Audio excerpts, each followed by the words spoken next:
Gelap juga ya di situ.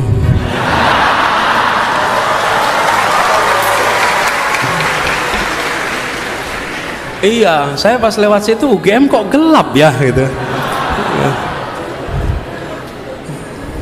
Awas loh kalau jadi hashtag UGM gelap gitu, nanti masalah. Iya. Padahal dulu di sini tuh cerah-cerah semuanya. Dulu warnanya oranye, bata. Dulu. Nah, membangun itu cepat. Membangun bandara cepat. Yang agak lama itu bangun ibu kota. Itu agak lama ini.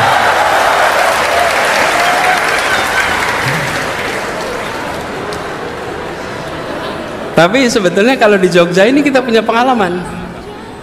Hanya Bandung Bondowoso yang bisa membangun Prambanan dalam satu malam. Kalau masih ada Bandung Bondowoso pasti jadi kontraktornya IKN itu. Selesai dalam 1 tahun ya, semalam ya. Oke, saya lagi bercerita apa tadi? Belok kan. Wala haula wala quwata illa billah.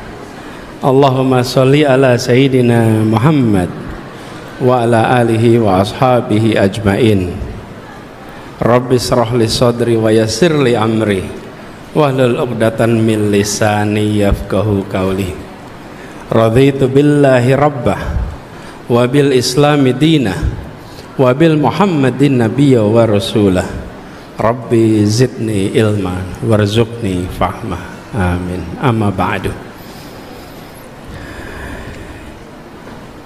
Hadirin jamaah salat tarawih rahimakumullah, wabil khusus Wakil Rektor Bidang Perencanaan Aset Bapak Arif Setiawan Budi Nugroho PhD, Ketua Takmir Masjid Kampus UGM Bapak Dr. Muhammad Yusuf, dan Wakil Ketua Takmir Insinyur Muhammad Agung Bramantyo PhD, serta Imam Besar Masjid Kampus UGM Dr. Muhammad Nur MAG, Bendahara 1 Takmir Bapak Taufikur Rahman, dan Dekan Fakultas Psikologi UGM Bapak Rahmat Hidayat PhD, beserta seluruh jajaran takmir. Dan yang saya hormati, saya banggakan, seluruh mahasiswa Universitas Gadjah Mada.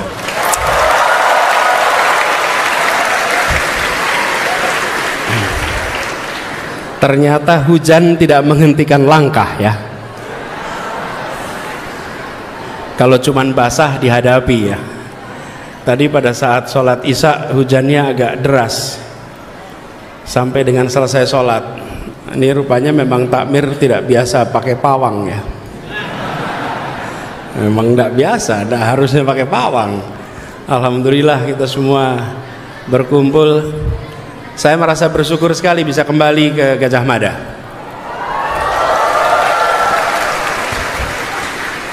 Ini bukan sekedar datang ke sebuah kampus, ini kembali ke kampung halaman.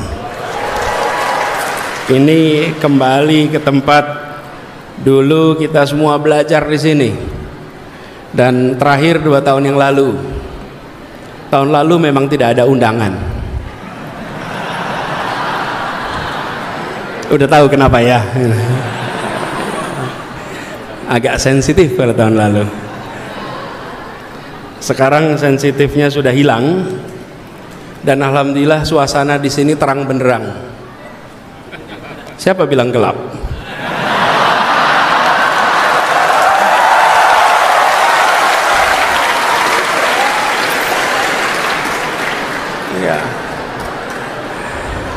Katanya masjid kampus juga kena efisiensi. Kena ya efisiensi ya.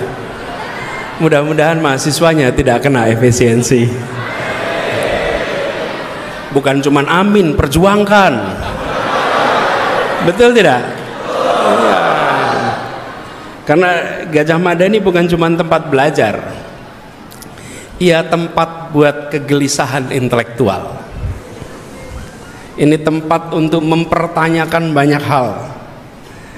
Ini tempat bukan sekedar ilmu dan angka-angka di teori, tapi ini adalah tempat menyalakan sinar semangat perjuangan untuk Indonesia yang lebih baik.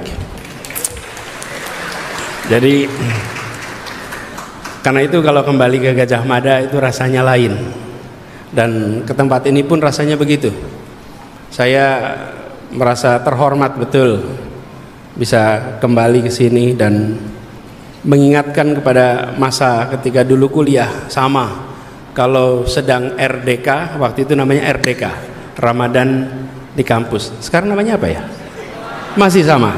Ini sama. Kalau Ramadan di kampus kita datang dan pengen cepat-cepat dekat sama pembicaranya. Makanya nanti barisan-barisan ini jangan suka menghalangi kesempatan orang, biar ada kesetaraan kesempatan. Dulu saya ngalamin juga, suatu ketika ada diskusi, kita semua datang berdesak-desakan, ingin bisa tukar pikiran, mendengarkan, mendapat inspirasi. Dan alhamdulillah sekarang bertemu dengan adik-adik semua yang kalau boleh dikatakan sinar lampu ini kalah dengan sinar mata anak-anak cemerlang di tempat ini.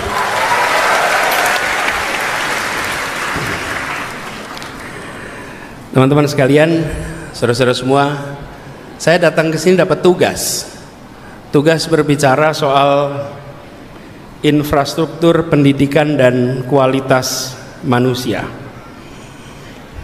di hadapan saudara-saudara semua yang hari ini dapat kesempatan kuliah di Jogja. Di Jogja ini adalah ekosistem pendidikan yang luar biasa. Karena begini, pendidikan itu bukan cuma kampusnya, tapi juga lingkungan sekitar kampusnya. Bukan hanya ruang kelasnya saja, tapi lingkungannya. Saya sering analogikan, bibit yang baik untuk tumbuh dengan baik, dia membutuhkan lahan tanah yang subur. Lahan tanah yang subur dan bibit yang baik untuk bisa tumbuh berkembang perlu iklim yang sehat, iklim yang kondusif.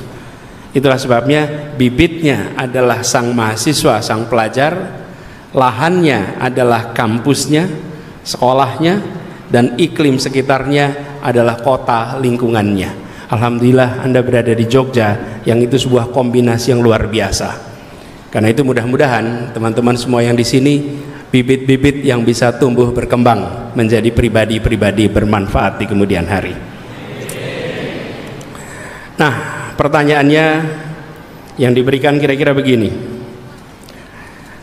Infrastruktur pendidikan dan kualitas manusia. Mungkinkah kita membangun manusia tanpa infrastruktur pendidikan? Jawabannya sederhana, tidak mungkin. Tapi ketika kita bicara tentang infrastruktur pendidikan, maka jangan hanya menganggap infrastruktur pendidikan itu soal gedung, soal kampus yang megah, yang kokoh. Ketika kita bicara tentang infrastruktur, kita bicara tentang ruang yang menumbuhkan pikiran, ruang yang memberikan kesempatan untuk mimpi-mimpi berkembang, tumbuh inspirasi. Jadi ini bukan soal fasilitas fisiknya, tapi ini soal bagaimana fasilitas itu membuat imajinasi berkembang, kreativitas tumbuh, keberanian tumbuh, ketekunan, keteguhan tumbuh. Dan ini bukan sekedar gedung. Karena itu ketika kita berbicara tentang infrastruktur pendidikan, jangan sekali-sekali hanya membayangkan hard infrastructure, infrastruktur keras. Yang tidak kalah penting adalah soft infrastructure, infrastruktur lunak. Nah, infrastruktur lunak ini yang dibutuhkan. Apalagi kalau kita bicara tentang pendidikan seluruh Indonesia. Teman-teman sekalian, di Jogja dan di kota-kota besar lainnya infrastruktur pendidikan relatif baik. Tapi begitu sampai ke daerah pedesaan, pegunungan, kepulauan kecil, maka kita akan menyaksikan infrastruktur yang sangat minim. Saya kebetulan dapat kesempatan tahun lalu untuk keliling Indonesia. Kegiatannya kampanye. Kok emang iya kampanye? Kegiatannya kampanye. Cuman tidak boleh masuk kampus waktu itu. Kegiatan saya kampanye, tapi dapat keliling. Apa yang terjadi? Saya merasakan keliling itu ketimpangan infrastruktur yang luar biasa. Dan ada ungkapan yang hampir ditemui di semua tempat. Paling aktif hadir dan menonjol di depan adalah ibu-ibu. Dan mereka selalu menyampaikan pesan yang konsisten dari satu tempat ke tempat lain. Sederhananya begini, Pak, anak saya pintar, bikin sekolah, beri beasiswa. Anak saya perlu pendidikan. Itu pesan konsisten dari satu tempat ke tempat lain, teman-teman sekalian. Dan ibu-ibu ini, mayoritas ibu-ibu yang mengatakan ini, itu di tempat-tempat yang minim infrastruktur pendidikan. Karena mereka tahu bahwa untuk bisa mengubah nasib masa depan keluarganya, anaknya harus dapat kesempatan pendidikan. Pendidikan adalah kunci, dan pendidikan adalah jalan menuju peningkatan kesejahteraan. Datang ke Gajah Mada, datang ke Jogja dari berbagai wilayah Indonesia untuk kuliah. Setelah kuliah, dia dapat kesempatan yang lebih baik. Makanya saya sering menyebut pendidikan tinggi itu eskalator sosial ekonomi. Kenapa disebut eskalator? Bedanya tangga dengan eskalator. Pendidikan tinggi itu seperti eskalator sosial ekonomi. Masuk ke situ, terbawa ke atas. Nah, inilah imajinasi yang muncul di keluarga-keluarga di seluruh Indonesia. Saya sering membayangkan keluarga yang prasejahtera. Kalau mereka malam hari melihat anak-anaknya tidur, mungkin saja ayahnya bekerja sebagai pekerja buruh kasar, ibunya mungkin kerja buruh kasar. Tapi kalau dia lihat anaknya sedang tidur malam, sambil melihat si anak itu sambil bisa mengatakan begini, alhamdulillah anak saya sekolah, alhamdulillah anak saya sekolah berkualitas. Jadi dia bisa yakin bahwa insya Allah di masa depan anaknya tidak hidup seperti dirinya.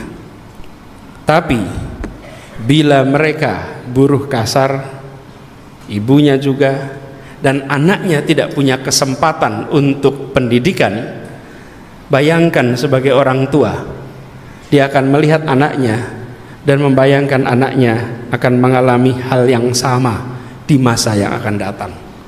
Itulah sebabnya negara harus hadir. Itulah sebabnya sumber daya untuk pendidikan tidak boleh dikurangi. Karena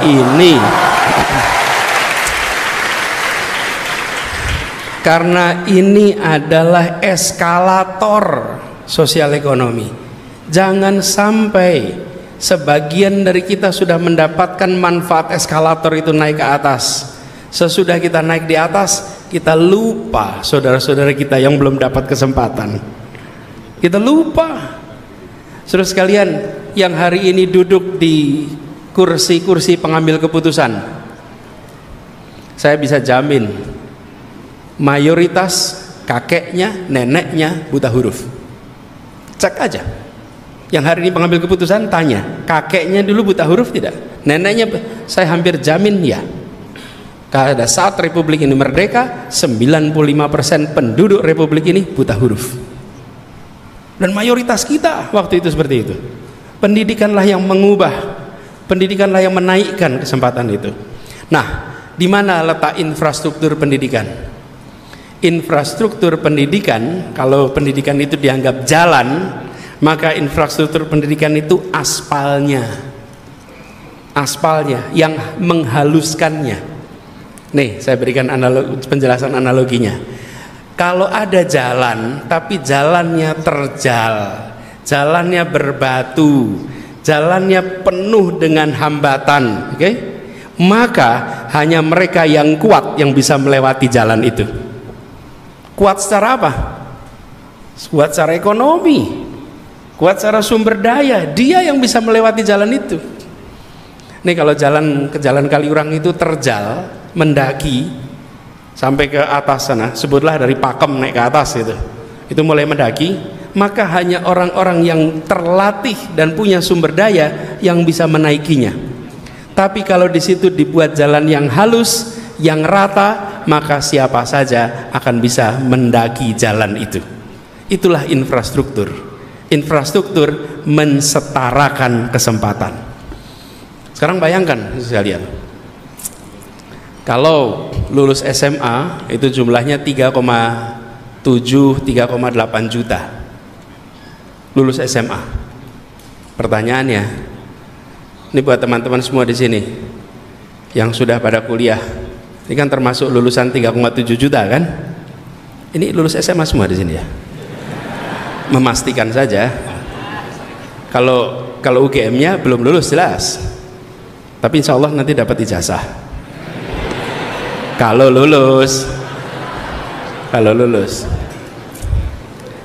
Nah, teman-teman, 3,8, 3,7, 3,8 masuk SMA. Yang masuk SD berapa? Datanya sekitar 5, ada yang menyebut 5,5, 5,6 karena data statistiknya tidak konsisten satu sama lain. Sebutlah 5,5 biar gampang hitungnya. Masuk 5,5 SD kelas 1, lulus SMA 3,7. Jadi yang hilang di jalan berapa, teman-teman? Dulu tes masuk kan di sini? Jadi kalau 5,5 kurangi 3,8 dah. Jadi berapa? 1,7 juta pernah SD kelas 1, tidak pernah SMA kelas 3. Okay. Per tahun. Kalau itu dibiarkan berjalan tiap tahun, maka dalam 10 tahun ada 17 juta anak-anak kita yang pernah SD, tidak pernah SMA. Ini dari yang SMA 3,8 tadi, yang lulus kuliah 1,8 juta. Jadi bentuknya seperti piramid, saudara-saudara sekalian. SD-nya banyak, SMP makin sedikit, SMA makin sedikit, kuliah makin sedikit. Nah, ini harus dibereskan dengan infrastruktur pendidikan. Dari yang bentuknya piramid dibuat tegak lurus. Jumlah bangku SD harus sama dengan bangku SMP.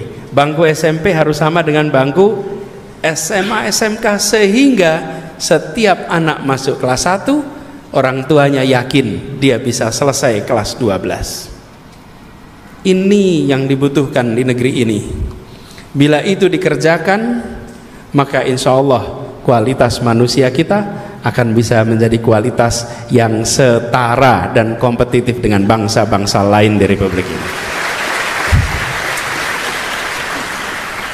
Kuncinya di situ, teman-teman sekalian.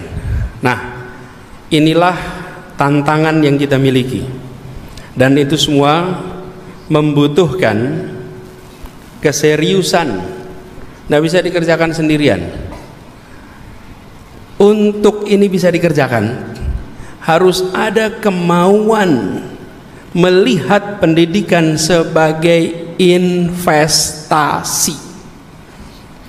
Pengeluaran untuk pendidikan jangan dipandang sebagai biaya. Kalau dipandang sebagai biaya, maka dia mudah dipotong, mudah dikurangi, karena pengurangan biaya. Kalau investasi, sesuatu yang dikeluarkan yang nanti akan memberikan hasil. Jadi kalau kita ngurangin investasi, ya besok juga hasilnya akan berkurang. Karena itu pandang ini sebagai investasi. Dalam situasi apapun, kualitas manusia harus nomor satu di dalam alokasi pembiayaan di Republik ini. Karena masa depan kita ditentukan itu. Nah, tapi pendidikan itu panjang, prosesnya panjang. Dalam politik seringkali pengambil keputusan inginnya membuat hal yang bisa difoto untuk pemilu berikutnya. Iya, inginnya dikerjakan cepat, sesegera mungkin, segera peletakan pertama, segera peresmian, supaya pada saat siklus pemilu berikutnya bisa ditunjukkan hasilnya. Dan itu memang boleh-boleh saja, tidak ada yang salah dengan itu.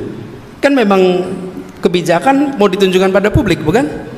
Tapi untuk urusan pembangunan manusia, waktunya tidak bisa 5 tahunan, tidak bisa. Kalau ekonomi, infrastruktur bisa. Bikin jembatan 1 tahun selesai, bikin gedung 1,5 tahun selesai, gelanggang mahasiswa itu cepat selesai. Pangling soalnya, gelap juga ya di situ.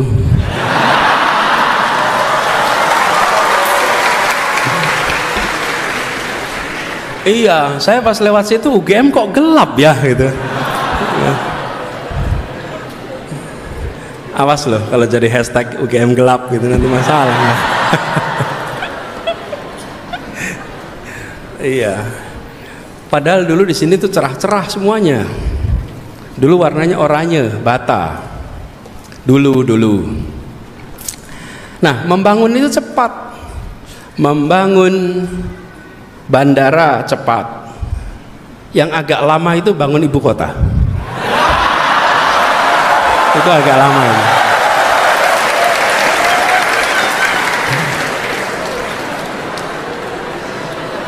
Tapi sebetulnya kalau di Jogja ini kita punya pengalaman. Hanya Bandung Bondowoso yang bisa membangun Prambanan dalam 1 malam. Kalau masih ada Bandung Bondowoso pasti jadi kontraktornya IKN itu. Selesai dalam 1 tahun ya, semalam ya. Gini, jangkanya panjang kalau pendidikan. Kalau untuk bicara infrastruktur mesti cepat, ekonomi pun cepat. Teman-teman sekalian, Anda tahu namanya World Economic Forum? Tahu ya? Lokasinya di mana itu? Amrik. Bagus sih berani ngomong, salah tapi. Lokasinya di mana? Davos, Swiss. World Economic Forum itu dilakukan setiap kapan? Setiap tahun, setiap bulan Januari. World Economic Forum. Pemimpin-pemimpin seluruh dunia, dunia usaha, dunia pemerintahan kumpul. Di situ mereka membahas apa yang akan menjadi rencana 1 tahun ini. Karena itu selalu dikerjakan di bulan Januari. Kalau organisasi namanya raker, rapat kerja. Itu pada kumpul tuh, cerita tren terbaru ini, langkahnya ini, fiskalnya ini, moneternya ini, terus cerita tuh situ. Berkumpullah semua di situ, tukar pikiran, tukar pandang. Tadi disampaikan katanya boleh tidak monolog, boleh dialog. Jadi kalau ada yang mau bertanya silahkan.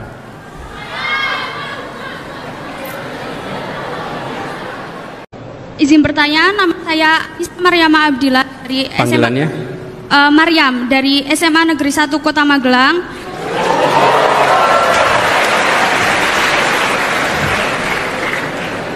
Seperti yang kita ketahui, kondisi di Indonesia sangat porak-poranda dan umumnya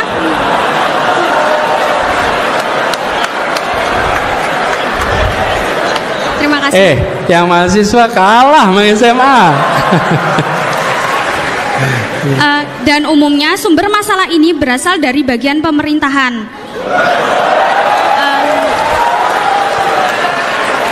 Namun, apakah masalah yang terjadi hanya dari pusat pemerintahan, tidak berasal dari pola pikir masyarakatnya?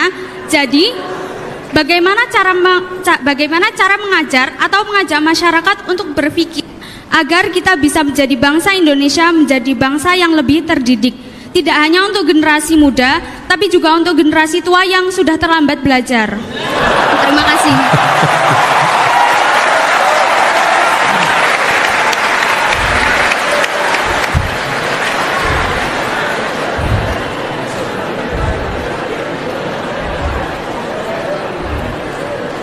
Oke. Sudah. Jadi pertanyaannya bagaimana? Bagaimana cara mengajar atau mengajak masyarakat untuk berpikir agar kita menjadi bangsa Indonesia yang memiliki ya. Wah, top betul Anda ini. Oke, makasih Maryam. Kelas berapa Maryam? Kelas 10. Kelas.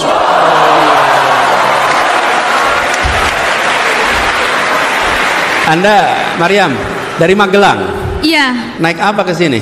Saya sama kakak, tapi kakak lagi kerja. Jadi naik apa? Motor. Naik motor? Iya Pak. Di boncengan naik motor? Iya. Dari Magelang? Iya. Khusus untuk hadir di sini? Iya. Masya Allah. Taunya kegiatan ini dari mana? Dari kakak juga. Saya punya 2 kakak, yang satu yang antar saya ke sini, yang satu itu yang ngasih tahu tentang acara ini. Cuma beliau lagi nggak bisa datang karena lagi sakit. Oh ya, oke. Makasih Maryam. Tepuk tangan buat Maryam. Terima kasih. Maryam, nanti turun ke bawah ya. Siapa? Nanti kita ketemu ya. Oke. Dah ya, cukup. Ini pertanyaan terakhir dari Maryam ini menyatakan bahwa Indonesia banyak masalah dan masalahnya sering dimulai dari pemerintah. Untung lagi nggak di dalam pemerintah ya. Ya. Kalau dulu ketika masih dalam pemerintah, setiap kali ada pertanyaan tentang pemerintah kan kita harus menjelaskan, bukan? Kalau sekarang ya menjelaskan juga tapi tanpa beban gitu. Nah, pertanyaannya bagaimana mengajak? Begini teman-teman sekalian, kita jalan saja dengan rencana. Maryam punya rencana, kita semua punya rencana.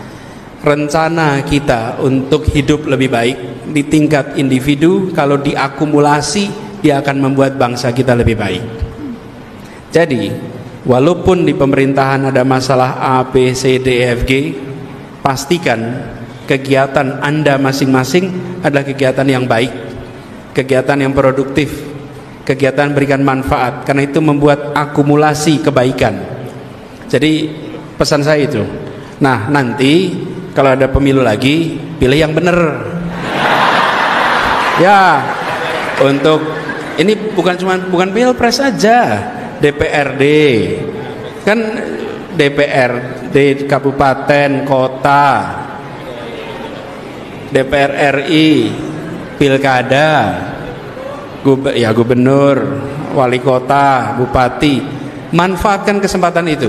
Dan di sini indahnya demokrasi. Demokrasi itu membatasi lingkup wilayah kekuasaan, dibatasi dan dibatasi durasinya. 1 periode maksimal 2 periode itu dibatasi. Dan ini diikat dengan konstitusi, inilah demokrasi. Sehingga ketika rakyat salah pilih, ya 1 periode. Sesudah itu bisa dikoreksi. Itulah indahnya demokrasi. Karena itulah penting bagi kita untuk rasional. Jadi buat Maryam, untuk masyarakat Anda ajak kegiatan kebaikan, tapi untuk pemerintahan, kalau Anda melihat di kabupaten, di kota, di provinsi tidak berjalan baik tingkat nasional, pastikan jangan dipilih lagi pada pemilu berikutnya. Ya. Dan itulah demokrasi. Tapi bila berjalan dengan baik, maka pilih pada pemilu berikutnya supaya demokrasi berjalan baik. Cuman akhir-akhir ini ada yang mau ikut demokrasi nggak boleh ikut. Nah, itu tanda-tanda matinya demokrasi. Ini karena di kampus saya tambahin ya, apa tanda-tanda demokrasi? Satu, adanya oposisi. Dua, adanya pembagian kekuasaan. Tiga, adanya kebebasan berbicara. Itu ciri demokrasi. Kalau oposisi ditiadakan, maka demokrasi melemah. Kalau legislatif, yudikatif jadi mengalami eksekutifisasi, nah itu demokrasi lemah. Bila kebebasan berbicara ditahan, maka demokrasi akan lemah. Nah, mahasiswa punya tugas menjaga tiga ini supaya tetap hidup. Kalau mau mematikan demokrasi, ada tiga juga caranya. Hah? Jangan dikasih tahu. Udah dipraktekin.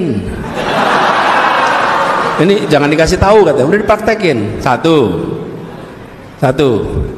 ganti aturan main. Bener nggak tuh? Yang kedua, singkirkan lawan dari pertandingan. Jangan sampai ikut pertandingan. Yang ketiga, kuasai wasit. Nih, jadi kalau mematikan demokrasi tiga itu, diingat-ingat ya. Diingat-ingat bukan untuk dipraktekkan. Ini diingat-ingat untuk melihat tanda-tanda. Satu, aturan main diubah. Yang kedua, singkirkan lawan supaya jangan ikut pertandingan. Di Jakarta udah pernah terjadi itu. Terus yang ketiga, wasit dikuasai. Udah, kalau udah begitu selesai. Pertandingan menjadi teater. Oke? Nah, ini teman-teman, tiga ciri demokrasi, teman-teman bantu jaga. Dan tiga ciri-ciri mematikan demokrasi, teman-teman bantu cegah. Mahasiswa menjadi kekuatan untuk menjaga demokrasi dan mencegah matinya demokrasi.